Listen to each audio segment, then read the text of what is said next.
Good evening everyone. காலையில இருந்து evening வரைக்கும் கண்டிப்பா எல்லாருக்கும் டென்ஷனா பிஸியா தான் போயிருக்கும். ஸோ அந்த டென்ஷன் எல்லாம் ஓரம் கட்டி வைக்கிறதுக்கான ஷோ தான் நம்மளோட மஞ்சள் வெயில் மாலை ஷோ. இன்னைக்கு உங்களுக்காக காத்துட்டு இருக்க செக்மெண்ட்ஸ் என்னன்னு பார்க்க ரெடியா இருக்கீங்களா? வாங்க.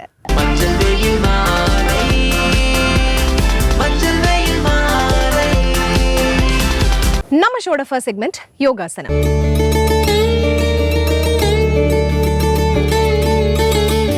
ஆயக்கலைகள் 64ல ரொம்ப ரொம்ப முக்கியமான கலை இந்த யோக கலை. இந்த யோக கலையில எவ்வளவு ஸ்பெஷாலிட்டிஸ் இருக்கு, எவ்வளவு இதுல இருந்து பெனிஃபிட்ஸ் இருக்கு அப்படிங்கறது தான் ஒவ்வொரு நாளும் பார்த்துட்டு வரோம். இன்னைக்கு இவங்க என்ன ஆசிரம் சொல்லி கொடுக்க போறாங்க, அதுக்கு என்ன பெனிஃபிட்ஸ் எல்லாம் இருக்குன்னு சொல்றாங்கிறத பாருங்க. அனைவருக்கும் வணக்கம். இன்றைய யோகா பகுதியில் பார்க்கக்கூடியது ஒரு சில சுலபமான பயிற்சி மட்டும்தான். இப்போ பெரியவங்களா இருந்தாலும் சரி, இல்லை நடுத்தர வயதுல இருந்தாலும் சரி, அவங்களுக்கு கால் பாதம் வீங்கிடுது. அதனால கர்ப்பிணி பெண்களாக இருந்தாலும் சரி, இல்லை வயசான ஆனவங்களுக்கும் சரி, ஏன்னா ரொம்ப நேரம் ட்ராவலிங் பண்ணுறதுனாலையும் சரி, கால் அப்படியே தொங்க விட்டுருக்கிறதுனாலையும் கால் பாதம் அப்படியே நல்லா வீங்கிடும். அது அப்படியே தொட்டு பார்த்தா கூட அப்படியே குழி மாதிரி போகிற மாதிரி அப்படியே உள்ளுக்கு நல்லாவே அழுந்தும். அது நீர் கொடுத்துருக்கு. அதுக்கு ஏற்ற மாதிரி சில சுலபமான பயிற்சிக்கெல்லாம் பார்க்க போகிறோம். வாங்க, இதில் பகுதி 1. கால் நீட்டின் தண்டாசனா. ஆழ்ந்த மூச்சு உள்ளே இழுத்து வெளியிடலாம். இந்த மாதிரி கீழே உட்காந்து பண்ணலாம், அப்படி இல்லைன்னா நாற்காலியில் உட்காந்துட்டும் பண்ணலாம். இது ரொம்ப வயசானவங்களாம் இருக்கு, அவங்களுக்கு கால் ரொம்ப இந்த இடத்துல ஃபுல்லாக வீங்கி, இந்த இடத்துல அப்படியே இப்படி குண்டு அப்படி வீங்கி இருக்கும், அந்த இடம் சொல்கிறோம். அதுக்காக அவங்க கீழே உட்கார முடியலன்னா நாற்காலிலேயோ இல்லை படுக்கையிலையோ உட்காந்துட்டோ கூட நம்ம இதை செய்யலாம். இதில் ஒன்றும் இல்லை, நம்ம ஏற்கனவே இதெல்லாம் செஞ்சுருப்போம். அது எதுக்காக செய்யணுங்கிறது தான் நம்ம முக்கியமாக பார்க்கணும். இதில் இப்போ 2 காலுமே நல்லா சேர்த்து வச்சுட்டு அப்படியே நல்லா இப்படி முன்னோக்கி தள்ளணும். முன்னோக்கி தள்ளும் போது இந்த இடத்துல நல்லாவே உங்களுக்கு இழிவு நிலை ஏற்படும். அப்போ இங்கே இருக்கிறதுல அந்த பிளட் சர்க்குலேஷன் நல்லா போகும். கரெக்டான அந்த ரத்த ஓட்டம் போகாதனாலையும் சரி, இந்த நீர்கள் அதிகமாக சேர்ந்துருக்கனாலையும் தான் அந்த வீங்கியிருக்கிற மாதிரி இருக்குது. ஸோ அது சரி பண்ணுறதுக்காக தான் நம்ம இந்த மாதிரி பயிற்சிகள்லாம் நம்ம பண்ணுறோம். அப்படியே இருந்துட்டு இன்னும் கொஞ்சம் நேரம் இப்படி வரும். ஒவ்வொரு இதுலேயுமே சில வினாடிகள் இருக்கணும். இது மாதிரி பண்ணும் போது நம்ம முட்டி நல்லாவே கீழே தூக்காமல் இப்படி இருக்கும். இதுலேயே ஒரு சில வினாடிகள் இருக்கணும். இந்த மாதிரி பண்ணும் போது இந்த அடியில் இழுக்கிற மாதிரி இருக்கும். அது பரவாயில்ல, ஆனால் அது நல்ல வலிங்கிற மாதிரி சொல்லுவாங்க. குட் பெயின்னு சொல்லுவோம். அதே மாதிரி மறுபடியும் பண்ணலாம். 3 4 5 6 7 8 9 10. 1 2 3 4 5 6 7 8 9 10. இந்த மாதிரி ஒரு 6 முறையில இருந்து 10 முறை செய்யலாம். தொடர்ந்து நீங்கள் இப்போ நம்ம ஒவ்வொரு இதுலேயே பண்ணும் போது கொஞ்சம் நேரம் ஒரு 10 எண்ணிக்கை வச்சோம்.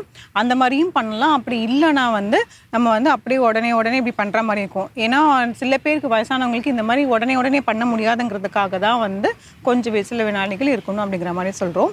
அடுத்த பயிற்சி அப்படியே காலை சுழற்சி பண்ண போகிறோம். இதெல்லாம் நம்ம ஏற்கனவே பவன முக்தாசனா சீரீஸில் நம்ம பார்த்துருப்போம்.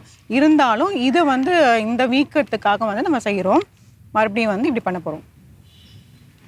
இப்போ இந்த மாதிரி 2 காலும் சேர்த்து வச்சு என்னால் சுழற்சி பண்ண முடியலங்கிற மாதிரி இருந்தால் காலை கூட நம்ம இப்படி தள்ளி கூட வச்சுக்கலாம். தள்ளி வச்சுட்டுமே சுழற்சி பண்ணலாம். இந்த மாதிரி பண்ணும் போது கால்களுக்கு ரத்த ஓட்டம் நல்லாவே போகும்.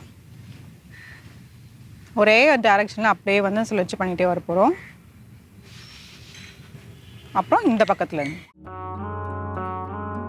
இடது பக்கத்துலேருந்து அப்படியே சுழற்சி பண்ணிகிட்டே வரும்.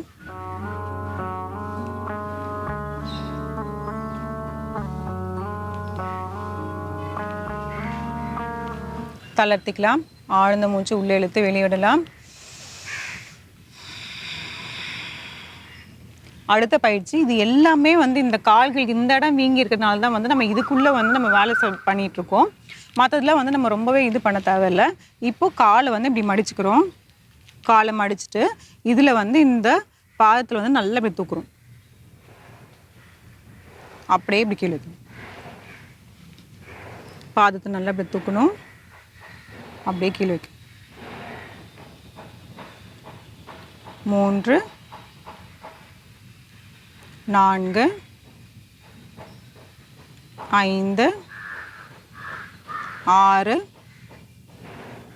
7 8 9 10. தளர்த்திக்கலாம். ஆழ்ந்த மூச்சு உள்ளே இழுத்து வெளியிடலாம்.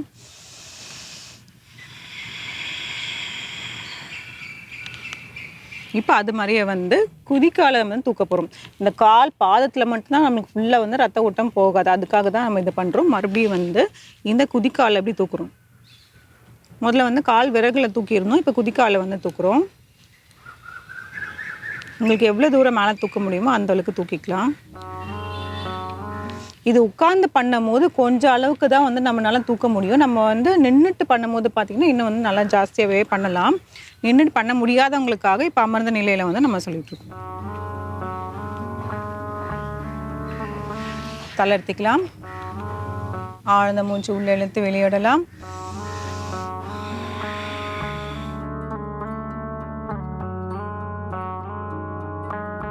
இந்த மாதிரி சில சுலபமான பயிற்சிகள்லாம் செய்யும் போது பார்த்திங்கன்னா நமக்கு வந்து அந்த காலில் வீங்கி இருக்கிறது வந்து நல்லாவே போயிடும். இதுக்காக வந்து நம்ம வந்து தனியாக வந்து ஏதாவது மெடிசன்ஸ் எடுத்துக்கணும்னு வந்து அவசியம் இல்லை.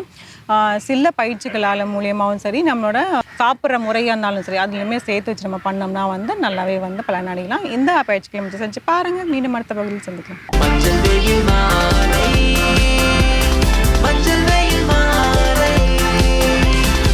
நம்ம ஷோட நெக்ஸ்ட் செக்மெண்ட் இங்கிலீஷ்ல பேசலாம். எத்தனை லாங்குவேஜஸ் தெரிஞ்சிருந்தாலுமே இங்கிலீஷ் தெரிஞ்சாலே ஒரு தனி கெத்து தாங்க. ஸோ அந்த இங்கிலீஷை இவர் எந்த அளவுக்கு ஈஸியாக சொல்லி கொடுக்குறாரு அப்படிங்கிறத பார்க்கலாமா? வாங்க. ஹலோ ஃப்ரெண்ட்ஸ், இன்னைக்கு நம்ம இங்கிலீஷ்ல பேசலாங்கிற நிகழ்ச்சியில புதுசா என்னெல்லாம் பார்க்க போறோம், ஏற்கனவே என்ன பார்த்துட்டு இருக்கோம் அப்படின்ற ஒரு சின்ன ரீகால் அதோட நம்ம இன்னைக்கு கிளாஸுக்கு ஸ்டார்ட் பண்ணிக்கலாம். ஸோ நம்ம ஏற்கனவே எதை பத்தி பார்த்துட்டு இருக்கோம், காலங்கள், டென்சஸ் இல்லையா. ஸோ டென்சஸ் அப்படின்றது, ஸோ இந்த டென்சஸ் வரதுக்கு முன்னாடி நம்ம நிறைய பேசிக் ஸ்ட்ராட்டஜிலாம் பார்த்து தான் வந்திருப்போம். ஏன்னா எப்படியும் கண்டிப்பா உங்களுக்கு பேசிக்ஸ் தெரியணும் இல்லையா. அந்த பேசிக்ஸ்ங்கிறது எங்க வந்து நம்ம ஆஃப் யூஸ் பண்ணோம், எங்க ஆன் யூஸ் பண்ணோம், எங்க த யூஸ் பண்ணோம் அப்படிங்கிற ஒரு சின்ன சின்ன பேசிக்ஸ் அண்ட் அதெல்லாம் நமக்கு தெரியும் போது ஒரு வாக்கியத்தை அமைக்க, ஒரு சென்டென்ஸ் அமைக்கும் போது அடுத்த ஒரு காம்ப்ளெக்சிட்டியான ஒரு கிராமர்க்குள்ள போகும்போது வி ஆல் ஃபெல்ட் ஒரு கொஞ்சம் என்ன சொல்றது, ஒரு சாட்டிஸ்ஃபேக்ஷன்ஸ் இருக்கும். ஓகே, என்னால் எழுத முடியும் அப்படிங்கிற ஒரு நமக்கே ஒரு அட்வைசரிஸ் இருக்கும் இல்லையா.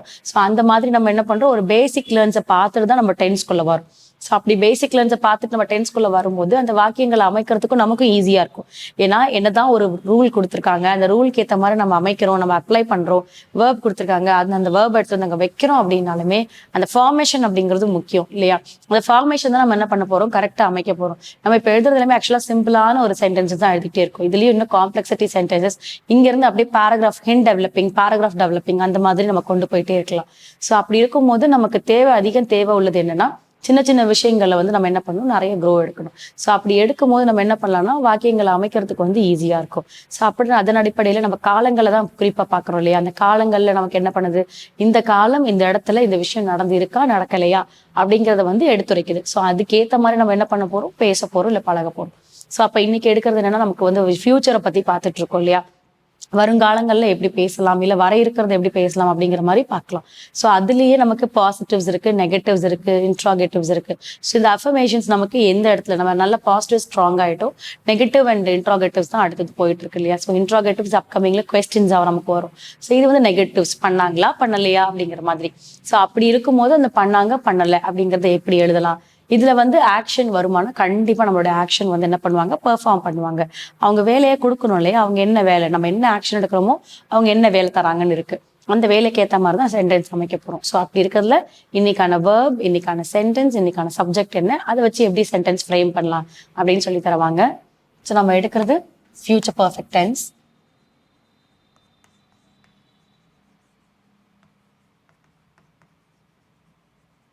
ஸோ இதுல வந்து நம்ம எதை பத்தி எக்ஸ்க்ளூசிவா பார்க்குறோம், negative. So negative which is indicate not அப்படிங்கிறது தான் சரிங்களா. ஸோ இப்போ verb form V1, V2, V3. So V1 வந்து present, V2 வந்து past, V3 வந்து past participle. ஸோ verb வந்து இப்போ நம்ம எடுக்க போறோம். என்ன எடுக்கிறோம்னா டீச் அப்படிங்கிற ஒரு வார்த்தை எடுக்கும். ஸோ டீச் அப்படிங்கிறது என்னன்னா, நம்ம ஒரு விஷயத்த நமக்கு கற்றுக் கொடுக்கறது. ஸோ அப்போ கற்பிக்க, யாரோ ஒருத்தர் நமக்கு கற்றுக் கொடுக்குறாங்களோ இல்லை நம்ம இன்னொருத்தருக்கு கற்றுக் கொடுக்குறோமோ, ஸோ அப்போ கற்பிக்க அப்படிங்கிறது. அதுவே V2 அண்ட் V3ல பார்த்தீங்கன்னா டாட், டாட்ங்கிறத வந்து கற்பித்தார்.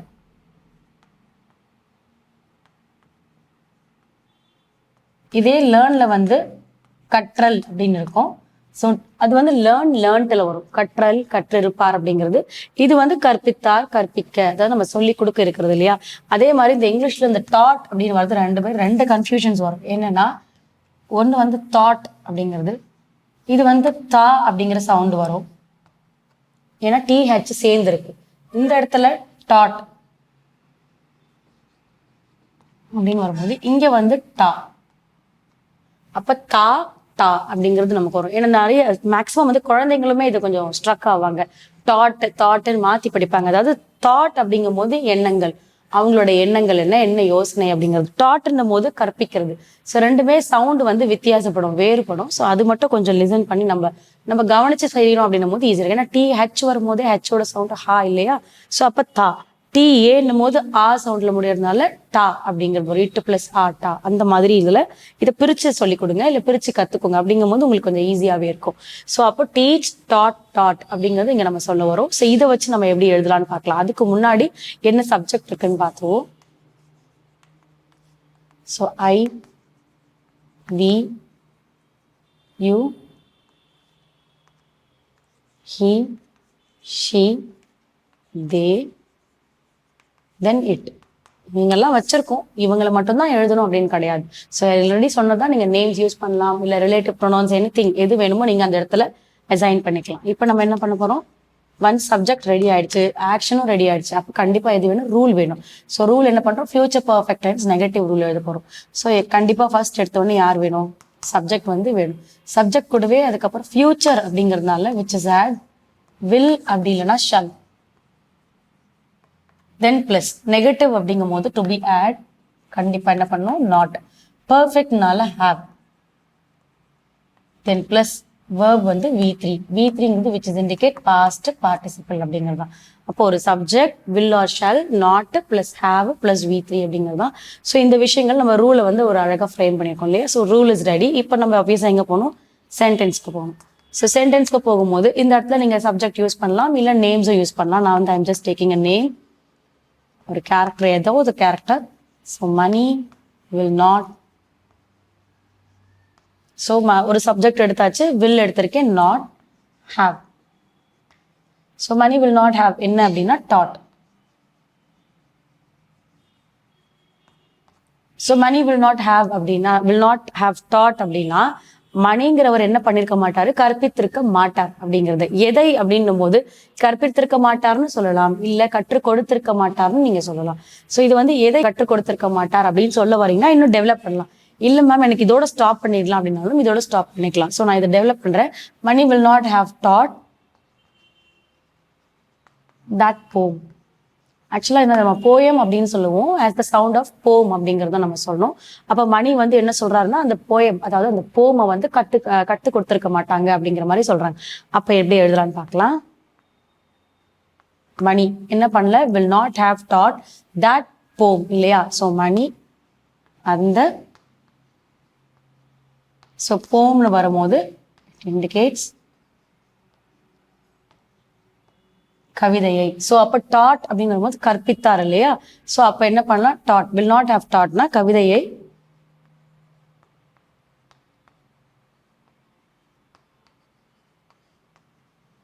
கற்பித்திருக்க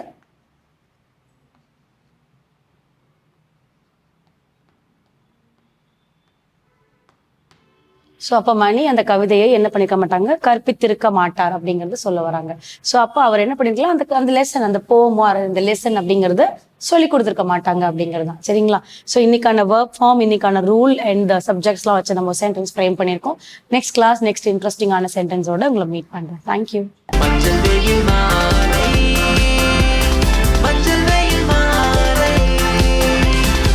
நம்ம ஷோட நெக்ஸ்ட் செக்மெண்ட் தெரிந்து கொள்வோம்.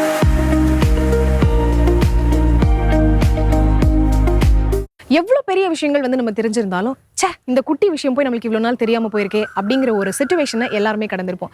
அந்த மாதிரி எதுவுமே மிஸ் ஆகக்கூடாது அப்படிங்கிறது தான் நம்மளோட இந்த செக்மெண்ட்டோட நோக்கம். இன்னைக்கு நம்ம என்ன விஷயம் தெரிஞ்சுக்க போறோம் அப்படிங்கிறத பார்க்க ரெடியா இருக்கீங்களா?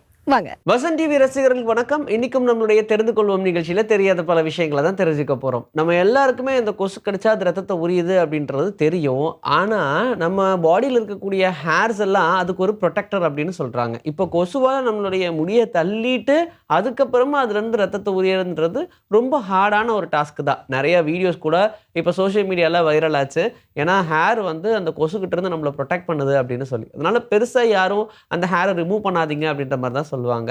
ஆனா இந்த கொசு நினைச்சா நம்ம பாடியில் இருக்கக்கூடிய மொத்த ரத்தத்தையும் உயிரிய முடியும். எப்படின்னா ஒரு கொசுக்கு ஒரு லிமிட்னு கணக்கு வச்சா கூட 12 லட்சம் கொசு சேர்ந்து ஒரே டைம்ல உங்களை கடிச்சா ரொம்ப ஈஸியா உங்க பாடியில் இருக்கக்கூடிய ரத்தத்தெல்லாம் உறிஞ்சிடலாம் அப்படின்னு சொல்றாங்க. அப்போ நம்ம பாடியில் இருக்கக்கூடிய மொத்த ரத்தத்தை உரியறதுக்கு 12 லட்சம் கொசு போதுமானது. சூரியனுடைய கோர் பகுதி, அதாவது அதோடைய வெளிச்சம் வர்றதுக்கு ரீசனே அதோடைய கோர் பகுதி தான். இப்போ எப்படி நம்மளுடைய பூமியில சென்டர்ல ஒரு தனி எரிமலை மாதிரியான ஒரு ஃப்ளூயிட் இருக்கு அப்படின்னு சொல்றோமோ, அதே மாதிரி சூரியனுக்கு நடுவுலையும் அப்படி ஒரு விஷயம் இருக்கு. அதனால தான் அதுல இருந்து வெப்பம் நமக்கு கிடைக்குது அப்படின்லாம் சொல்றாங்க, வெளிச்சம் நமக்கு கிடைக்குது அப்படின்னு சொல்றாங்க. ஆனா இந்த வெளிச்சத்துடைய டிராவல் மட்டும் கணக்கு வைக்கும் போது அந்த கோர், சூரியனுடைய கோர் பகுதியிலிருந்து வெளிப்புறத்துக்கு வர்றதுக்கு கிட்டத்தட்ட 400 வருஷம் ஆகுதான். அது ரொம்ப லூப்ல நடக்கிறதுனால அது பெருசா அவிஞ்சு போற மாதிரியோ ஆஃப் ஆகிற மாதிரியெல்லாம் நமக்கு தெரியாது. ஆனா 400 இயர்ஸ் வரைக்கும் ஆகும். அதுவே அந்த ரேஸ் எல்லாம், அதாவது சன்ல இருந்து எர்த்துக்கு பாஸ் ஆகிறதுக்கு வெறும் 8 நிமிஷம் தான் ஆகுதுன்னு சொல்றாங்க. ரொம்ப ஈஸியா நம்மளுடைய எர்த்துக்கு பாஸ் ஆகுது அண்ட் அதர் பிளானட்ஸ்க்கும் பாஸ் ஆகுது. ஆனால் உண்மையிலேயே அது உள்ள இருந்து அந்த சக்தியை வெளியே கொண்டு வர்றதுக்கு கிட்டத்தட்ட ரொம்ப பெரிய ஸ்பேன் ஆகுது அப்படின்னு சொல்றாங்க. அதனால தான் நம்மளையுமே அதோட கம்பேர் பண்ணுவாங்க, நம்ம ஒரு சூரியன் மாதிரி இருக்கணும் அப்படின்னு சொல்லி. ரீசன் என்னன்னா நம்மளுடைய இன்னர் பவர்ஸையும் வெளியே கொண்டு வர்றதுக்கு அவ்வளோ டைம் ஆகுமா. ஒவ்வொரு பிளானட்டும் ஒவ்வொரு சைஸ்ல இருக்கும். அப்படி பார்த்தோம்னா நம்ம பூமியை விட ஒரு சில பிளானட் பெருசா இருக்கும், ஒரு சில பிளானட் சின்னதா இருக்கும் அப்படின்னு சொல்றாங்க. ஆனா நம்ம பூமியில இருக்கிற ஒரு கண்ட்ரி ஒரு பிளானட்டை விடவே பெருசு அப்படின்னு சொல்லும்போது அடடா சூப்பர்ப்பா அப்படின்ற மாதிரி தான் இருக்கு. இந்த உலகத்திலேயே நம்மளுடைய பூமியிலே ரொம்ப பெருசான ஒரு கண்ட்ரி ரஷ்யா அப்படின்னு சொல்லலாம். அந்த ரஷ்யாவோட சின்னதா இருக்கக்கூடிய ஒரு பிளானட் இருக்கு, அதான் ப்ளூட்டோ அப்படின்ற பிளானட். இது வந்து கிட்டத்தட்ட ஒரு மாய வேலை மாதிரி, திடீர்னு நம்ம சோலார் சிஸ்டம்ல வந்துச்சு, திடீர்னு போச்சு அப்படின்ற மாதிரி. சோலார் சிஸ்டமுடைய அந்த டயக்ராமே பார்த்தோம்னா ஒரு சில இதில் ப்ளூட்டோ இருக்கும், ஒரு சில இதில் இருக்காது. அந்த மாதிரி வந்துட்டு வந்துட்டு போகக்கூடிய வேலை தான் பார்க்குது. ஆனால் இந்த ப்ளூட்டோ நம்மளுடைய ரஷ்யாவை விட ரொம்ப சின்னது அப்படின்னு சொல்கிறாங்க. இப்போ மனுஷனுடைய கற்பனைக்கு வரக்கூடியதெல்லாம் ஒன்று முன்னாடியே நடந்திருக்கும், இல்லை அதுக்கப்புறமா நடக்க போகிறதா இருக்கும். அப்படி கற்பனைகளாகவே நம்ம நிறைய விஷயத்த உருவாக்கியிருக்கோம் அப்படின்னு சொல்லலாம். ஃப்யூச்சரில் இதெல்லாம் வர்றதுக்கு சான்சஸ் இருக்குது அப்படின்ற ஒரு ஏக்கம் அது அப்படியே மாறி மாறி அதெல்லாம் கண்டுபிடிக்கணும் அப்படின்ற மாதிரியான ஒரு விஷயத்த மனிதனுக்குள்ளே ஏற்படுத்த ஆரம்பிச்சது. சரி, இப்போ இதுவே டைனோசர்ஸ் எல்லாம் எப்படிப்பா இவ்வளோ பெருசாக இருக்குது அப்படின்னு என்னைக்காச்சும் யோசிச்சிருந்தீங்கன்னா அதுக்கான ஆன்சரும் ஹிஸ்ட்ரியிலேயே இருக்குது. நம்ம ஜென்ரலாக டைனோசர்ஸ்லாம் இருக்குது, அதெல்லாம் இவ்வளோ பெருசு இருக்கும், இப்படி இருக்கும் அப்படின்லாம் டைனோசருடைய கிடைச்ச அந்த எலும்புகளை வச்சு தான் நம்மளால் கண்டுபிடிக்க முடிஞ்சது அதோடைய சைஸ் எவ்வளோ இருக்கும், ஆனால் அது எந்த அளவுக்கு வளரும், அது எவ்வளோ ஆக்ரோஷமானது அப்படின்னு சொல்லி. எது கார்னிவரஸ், ஹெர்பிவரஸ், இப்படி நிறைய விஷயங்களை நம்மளால் அப்போ தான் பார்க்க முடிஞ்சது. ஆனால் 23 கோடி வருஷங்களுக்கு முன்னாடி பார்த்தோம்னா ஒரு 20 லட்சம் வருஷம் தொடர்ந்து மழை பெஞ்சிக்கிட்டே இருந்திருக்கு. அப்போது மரங்கள்லாம் ரொம்ப அசுரத்தனமாக வளர ஆரம்பிச்சிருக்கு. அப்போ இருந்த அந்த மரத்துடைய தன்மையே வேற. அதே மாதிரி தான் அந்த என்வரான்மெண்டல் சிச்சுவேஷனில் வளர்ந்த எல்லா அனிமல்ஸுமே, அதாவது நம்ம டைனோசர்ஸ் மாதிரி எல்லாம் பெருசு பெருசாக வளர ஆரம்பிச்சது. அந்த ஜைஜான்டிக்கான அந்த உருவத்துக்கு ரீசனே அப்போ நடந்த அந்த கிளைமேட்டிக் சேஞ்சஸ் தான் அப்படின்னு சொல்கிறாங்க. யோசிச்சு பாருங்கள், 20 லட்சம் வருஷம் தொடர்ந்து மழை பெஞ்சிட்டே இருந்துச்சு அப்படின்னா அப்போ எந்த அளவுக்கு பெரிய வளர்ச்சி இருக்கும். ஈவன் அதுவுமே கரெக்டாக எதையுமே அழிக்காமல் ப்ராப்பராக மழை பெஞ்சதாகவும் சொல்கிறாங்க. அண்ட் அதுக்கப்புறமா நிறைய நடந்துச்சு, அதனால டைனோசர்ஸ் எல்லாம் அழிஞ்சிருச்சு. ஜிப் அப்படின்றது நம்ம எல்லாருக்கும் தெரியும். அந்த ஜிப்பை கண்டுபிடிச்சதுக்கு அப்புறமா அதுக்கு என்ன பேர் வைக்கலான்னு பயங்கர கன்ஃபியூஷன், நிறைய டிபேட்லாம் போச்சு. ஆனால் அதுக்கப்புறமா சரி எந்த பேரும் பெருசாக அமையலை, அதான் க்ளோஸ் பண்ணும்போது ஜிப் அப்படின்னு சவுண்டு வருது, பேசாமல் அதையே வச்சிடலாமேன்னு சொல்லிட்டு அந்த சவுண்டை வச்சு தான் ஜிப்புக்கு ஜிப்புன்னு பேரே வச்சாங்க. இந்த பிரபஞ்சத்திலேயே ரொம்ப அதிகமாக சவுண்டு வந்தது எது அப்படின்னு கேட்டால் 2 பிளாக் ஹோல்ஸும் ஒன்று சேரும்போது வந்த சவுண்டு தான் இந்த பிரபஞ்சத்திலேயே ரொம்ப ரொம்ப அதிகமான சவுண்ட் அப்படின்னு சொல்கிறாங்க. அதுதான் இந்த உலகம்னு சொல்ல முடியாதுல்ல, அப்போ அது பிரபஞ்சனே சொல்லலாம். அந்த அளவுக்கு சவுண்டை கிரியேட் பண்ணது அப்படின்னா இந்த 2 பிளாக் ஹோல்ஸும் ஒன்றா சேரும்போது வந்த சவுண்டு தான். இது ரெண்டுமே சூரியனோட ரொம்ப மடங்கு பெருசாக இருக்கும். அதனாலேயே இது ரெண்டும் சேரும்போது பெரிய பெரிய சவுண்ட்ஸை உருவாக்குச்சு அப்படின்னு சொல்கிறாங்க. இன்னைக்கு நம்மளுடைய தெரிந்து கொள்வோம் நிகழ்ச்சியிலையும் தெரியாத பல விஷயங்களை தெரிஞ்சுக்கிட்டோம். இதே மாதிரி சூப்பரான கண்டென்ட்டோட உங்களை நான் வந்து சந்திக்கிறேன். Until then, this is bye from Vijayashree. Take care. Finally நம்ம ஷோட எண்டுக்கு வந்தாச்சு. இன்னைக்கு நீங்க ஷோல பார்த்த எல்லா செக்மெண்ட்ஸுமே உங்களுக்கு ரொம்ப பிடிச்சிருக்கும் அப்படின்னு நினைக்கிறேன். இதே மாதிரி ஒரு சூப்பரான வண்டர்ஃபுல்லான பியூட்டிஃபுல்லான ஒரு எபிசோட மீண்டும் சந்திப்போம். Until then, it's bye from Farita and Manjil Velmali.